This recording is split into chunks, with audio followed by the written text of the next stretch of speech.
Hello students, welcome back to another video. अगर आप लोग बीए फर्स्ट सेमेस्टर में हैं और इंग्लिश लिटरेचर को अपने मेजर या माइनर सब्जेक्ट के रूप में पढ़ रहे हैं तो आज का ये वीडियो बहुत ही इंपॉर्टेंट है एग्जाम 2026-27 के लिए। आज की वीडियो में मैं आप लोगों को बताने वाली हूँ बहुत ही इंपॉर्टेंट टॉपिक आप लोगों के एग्जाम के लिए, और ये टॉपिक है critical appreciation of dream children bye Charles lamb. देखिए, चार्ल्स लैम्ब का एस्से ए ड्रीम चिल्ड्रेन आपके सिलेबस में दिया गया है, जो कि बहुत ही इम्पोर्टेंट ऐसे है और एग्ज़ाम 2026-27 के लिए वेरी वेरी इम्पोर्टेंट है। लॉन्ग क्वेश्चन में ये पूछा जाता है, ये बात याद रखिएगा। तो देखिए, ड्रीम चिल्ड्रेन मैं आपको पढ़ा चुकी हूँ और इससे रिलेटेड अदर जितने भी इम्पोर्टेंट क्वेश्चन आंसर है मैंने उस पर भी वीडियो अपलोड कर दी है। आज की वीडियो में मैं इसका क्रिटिकल एप्रिसिएशन बताने वाली हूँ, जो कि एग्ज़ाम में लॉन्ग क्वेश्चन में पूछता है। और देखिए, आपके सिलेबस की जो टोटल 8 यूनिट्स है उसको भी मैं पढ़ा चुकी हूँ। जितनी भी शॉर्ट स्टोरीज एसेज आपके सिलेबस में दिए गए हैं सभी पर हमने डिटेल में वीडियो अपलोड कर दी है। Dream children bye Charles lamb, this is very important essay for your exam. Critical appreciation के लिए क्वेश्चन पूछता है, right the critical appreciation of dream children. तो आपको लिखना होगा। तो देखो, मैं हेडिंग बाय हेडिंग पूरा आपको बताने वाली हूँ, क्योंकि जब आप अपने एग्ज़ाम में हेडिंग बाय हेडिंग लिखेंगे तो आपको नंबर और अच्छा मिलेगा। तो अगर आप चाहते हैं कि आपको नंबर बहुत अच्छा मिले तो आप इस वीडियो को एंड तक ज़रूर देखिएगा। और इसके अलावा भी हर इम्पॉर्टेंट टॉपिक पर हमने डिटेल में वीडियो बनाई है आपके लिए, तो आप हमारे चैनल पर विजिट करके ज़रूर देखिएगा। चलिए देखते हैं आज का ये इम्पॉर्टेंट टॉपिक। सबसे पहली जो आपकी हेडिंग हो जाएगी वो है इंट्रोडक्शन। तो सबसे पहले आपको एग्ज़ाम में हेडिंग डालना होगा, critical appreciation of dream children bye Charles lamb. ये हेडिंग डालने के बाद आप नंबर 1 डालकर हेडिंग डालोगे इंट्रोडक्शन। देखिए, मैंने आपको बताया है कि अपना जब भी एक लॉन्ग आंसर लिखें, किसी भी टॉपिक पर क्वेश्चन आपका पूछे लॉन्ग क्वेश्चन, उसमें हमेशा पहली हेडिंग आप इंट्रोडक्शन लिखिए। खास तौर पे जब आप क्रिटिकल एप्रिसिएशन लिख रहे हैं तब, या किसी राइटर का कॉन्ट्रीब्यूशन लिख रहे हैं तब। तो कंट्रीब्यूशन भी मैंने आपको पढ़ा दिया है, देख लीजिएगा, आपके यूनिट नंबर 1 में दिया गया है। तो देखिए, नंबर 1 इंट्रोडक्शन डालकर आप लिखेंगे, dream children a reverie is a famous short essay by Charles Lamb. Dream children का मतलब है ड्रीम चिल्ड्रेन, ड्रीम मतलब सपना, चिल्ड्रेन मतलब बच्चे, ए रेवरी का मतलब होता है दिन में देखा गया सपना। तो जब मैंने आप लोगों को ये ऐसे पढ़ाया तब आप लोगों ने देखा था कि ड्रीम चिल्ड्रेन में चार्ल्स लैम्ब जो इसके राइटर हैं वो अपने सपने में अपने बच्चों को अपने चाइल्डहुड की स्टोरी सुनाते हैं, अपने बचपन की कहानी अपने सपने में वो अपने बच्चों को सुनाते हैं। दर हकीकत जो है, चार्ल्स लैम्ब के कोई भी अपनी बच्चा नहीं है, मतलब कोई अपना औलाद नहीं है, इनकी चिल्ड्रेन नहीं है, लेकिन इन्हें सपना आता है और वो सपना देखते हैं ये दिन में। इसीलिए इस एस्से का टाइटल है ड्रीम चिल्ड्रेन ए रेवरी, यानी दिन में देखा हुआ सपना जिसमें उनके बच्चे आते हैं। ये एक बहुत ही फेमस इंग्लिश लिटरेचर का बहुत ही फेमस एस्से है जिसको चार्ल्स लैम्ब ने लिखा है। It is a nostalgic and emotional piece in which the writer imagines telling stories to his children. It is, यह है, ए नॉस्टैल्जिक का मतलब होता है, नॉस्टैल्जिक मतलब होता है ना कि मतलब अतीत से जुड़ा हुआ, अतीत की यादें, पास्ट की memory. And emotional piece, emotional piece का मतलब कि भावनात्मक है। इन विच मतलब जिसमें द राइटर यानी जो लेखक है इमेजिन्स, इमेजिन करता है, कल्पना करता है, टेलिंग स्टोरीज और कहानियाँ सुनाता है। टेलिंग मतलब कहता है, स्टोरीज मतलब कहानियाँ, टू हिज चिल्ड्रेन अपने बच्चों को। अब देखो, चार्ल्स लैम्ब का ये जो एस्से है ना, एक ऑटोबायोग्राफिकल एस्से है। ऑटोबायोग्राफिकल एस्से का मतलब होता है ऐसा एस्से जिसमें राइटर अपने रियल लाइफ से जुड़ी चीज़ों की बात करता है। और जब आप ड्रीम चिल्ड्रेन एस्से को पढ़ते हैं तब आप ये जानते हैं कि चार्ल्स लैम्ब अपने लाइफ में कितने ज़्यादा अकेले थे, इनका पास्ट कितना लॉनलीनेस था, कितना ब्रोकन था। इन्होंने अपनी लाइफ में अपने अपनों को खो दिया, उन सबको खो दिया जो इनके लिए खास थे, जैसे इनकी दादी, इनके भाई, या इनकी जो लवर थी जिससे उनकी शादी नहीं हुई। तो ये अपने लाइफ में बहुत टूटे हुए थे, ब्रोकन थे। तो अपनी स्टोरी ये इस हिस्से में सुनाते हैं। Through this dream like situation Lamb expresses his love for the past, his unfulfilled desires and the sad reality of his life. तो through this dream like situation, इस ड्रीम लाइक सिचुएशन यानी सपने के माध्यम से, लैम्ब यानी Charles Lamb जो writer हैं, एक्सप्रेसेस मतलब प्रकट करते हैं या बताते हैं हिज लव उनका प्यार, फॉर द पास्ट अपने पास्ट के बारे में, अपने अतीत के, अपने पास्ट के प्रेम के बारे में। हिज अनफुलफिल्ड डिज़ायर्स का मतलब होता है ऐसी ख्वाहिशें, ऐसी इच्छाएं जो कभी पूरी नहीं हुई, अधूरी रह गई, अनफुलफिल्ड जो पूरी ना हो सकी। एंड द सैड रियलिटी और जो उदास भरी सच्चाई है ऑफ हिज लाइफ उनके जीवन की, वो इस एस्से में सुनाते हैं। तो ये आपकी फर्स्ट हेडिंग हो जाएगी इंट्रोडक्शन। अब सेकेंड हेडिंग आपकी होगी सब्जेक्ट मैटर। सब्जेक्ट मैटर का मतलब क्या है, देखो कि मतलब इसमें क्या सब्जेक्ट है। इस एस्से में पूरी जो स्टोरी बताते हैं ड्रीम चिल्ड्रन एस्से में जो चार्ल्स लैम्ब बता रहे हैं वो क्या है, क्या सब्जेक्ट है इसका। The essay talks about Lamb's childhood memories. ये जो एस्से है टॉक्स यानी बात करता है या बताता है चार्ल्स लैम्ब के चाइल्डहुड यानी बचपन की मेमोरीज के बारे में, हिज ग्रैंड मदर यानी उनकी दादी माँ के बारे में, हिज ब्रदर जॉन और इनके भाई का नाम जॉन था, जॉन के बारे में, एंड एलिस और एलिस वो औरत, the women he loved but could not Mary, और एलिस वो औरत दिखाई गई है, बताई गई है इस एस्से के अंदर चार्ल्स लैम्ब के द्वारा जिससे वो प्यार करते थे बट शादी नहीं कर सके। तो आप जब इनके सपने में आए हुए बच्चों के बारे में जानते हैं तो सपने में दो नाम आप सुनते हैं, बेटा और एक बेटी आते हैं। बेटा का नाम आप जॉन सुनते हैं, बेटी का नाम आप सुनते हैं एलिस है, जो इनके सपनों में आए हुए बच्चे हैं। तो आप यहाँ पर कंफ्यूज मत होइएगा क्योंकि रियल में चार्ल्स लैम्ब के भाई का जॉन नाम था और इनकी लवर का नाम एलिस था, और जब सपने में इनके दो बच्चे आते हैं तो उनका भी नाम जॉन और एलिस ही था। ही इमेजिन्स वो इमेजिन करते हैं हिज चिल्ड्रेन उनके बच्चे, listening happily to this stories वो ये इमेजिन करते हैं, वो सपना देखते हैं कि सपने में उनके बच्चे हैं जो लिसनिंग यानी सुन रहे हैं, हैप्पीली यानी बहुत खुशी से उनकी इन कहानियों को। इन द एंड लेकिन एस्से के एंड में इट इज़ रिवेल्ड ये रिवेल होता है, ये पता चलता है दैट कि दैट मतलब कि द चिल्ड्रेन ये जो बच्चे हैं इस एस्से में आर ओनली ए ड्रीम वो केवल एक सपना है, and lamb is actually lonely and childless. और मतलब एंड मतलब और लैम्ब जो चार्ल्स लैम्ब है इज़ एक्चुअली यानी सच में, वास्तव में, लॉनली मतलब अकेले, एंड चाइल्डलेस मतलब निसंतान है, इनकी कोई अपनी संतान नहीं है, अपने कोई बच्चे नहीं हैं, केवल ये सपने में आए हुए बच्चे हैं।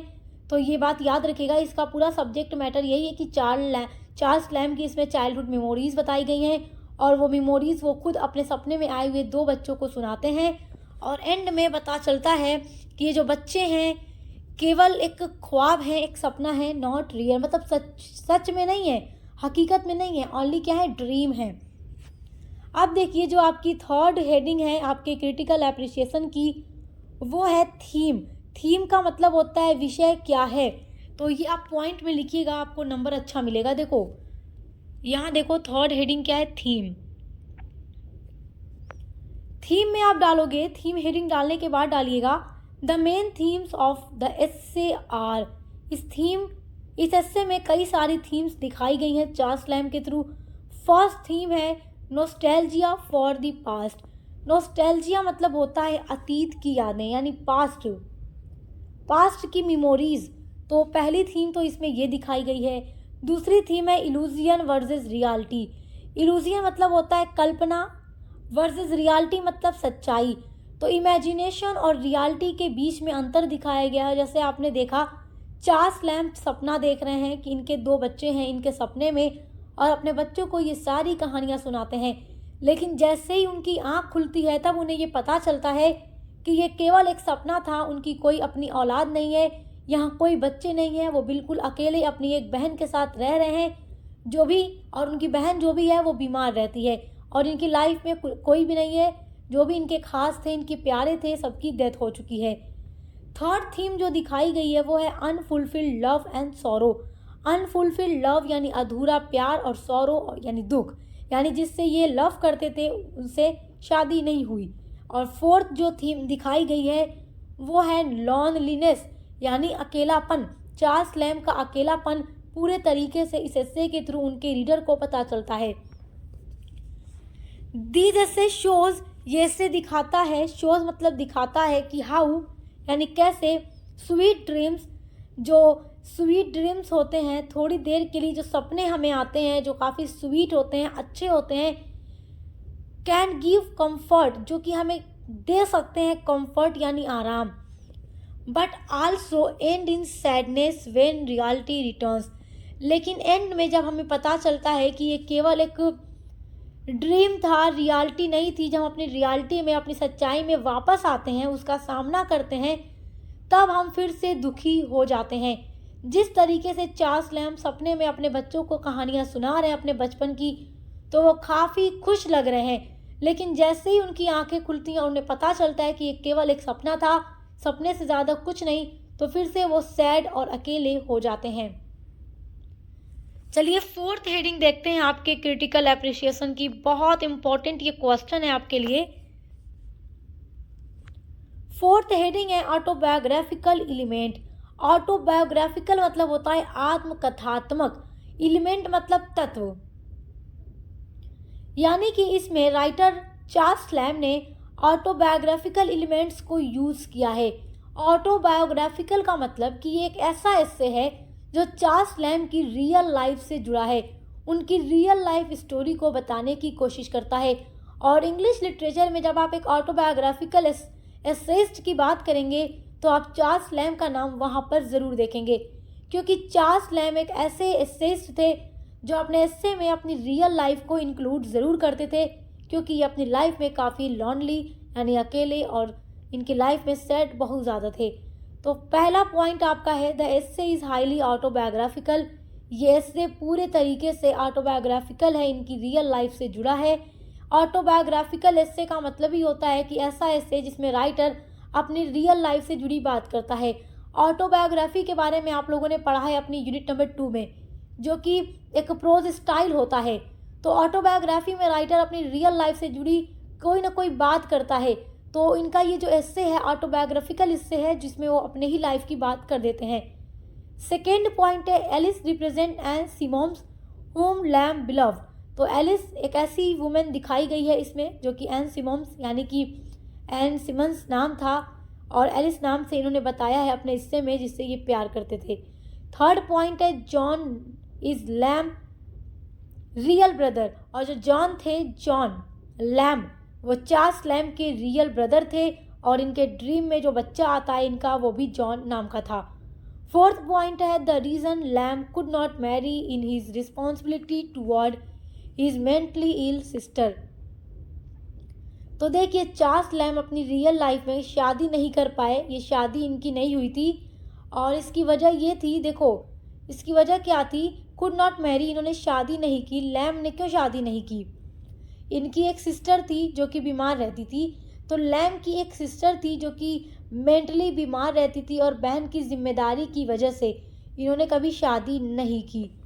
चलिए नेक्स्ट हेडिंग आपकी देखते हैं। नेक्स्ट आपकी हेडिंग है स्टाइल एंड लैंग्वेज। स्टाइल का मतलब होता है शैली, लैंग्वेज मतलब भाषा। तो क्रिटिकल एप्रिसिएशन में आपको ये सारी चीज़ें लिखनी होगी। क्रिटिकल एप्रिसिएशन का ही मतलब होता है कि आप इस एस्से के बारे में सब कुछ लिखो, जैसे इंट्रोडक्शन दो, राइटर के बारे में थोड़ा लिखो, इसमें राइटर ने कौन सी थीम लिखी है, मतलब थीम क्या है, उसके अलावा ये एस्से हमें क्या बता रहा है, या फिर आपके एस्से की स्टाइल क्या है, लैंग्वेज क्या है, सब कुछ आपको क्रिटिकल एप्रिसिएशन में लिखना होता है। तो स्टाइल एंड लैंग्वेज में पहली हेडिंग है Lamb's style simple clear and conversational. तो चार्ल्स लैम्ब की जो लैंग्वेज है, स्टाइल है, वो सिंपल है, स्टाइल बहुत ही सिंपल है, क्लियर है और कन्वर्सेशनल है, अच्छी है, पढ़कर हमें समझ आता है। सेकेंड पॉइंट है the language is emotional and poetic. और जो इनके एस्से की लैंग्वेज यानी भाषा है वो काफ़ी इमोशनल और पोइटिक है, काव्यात्मक है। थर्ड पॉइंट है the sentences are smooth and gentle. और इस एस्से में जो भी सेंटेंसेस यूज़ किए गए हैं वो काफ़ी स्मूथ और जेंटल हैं।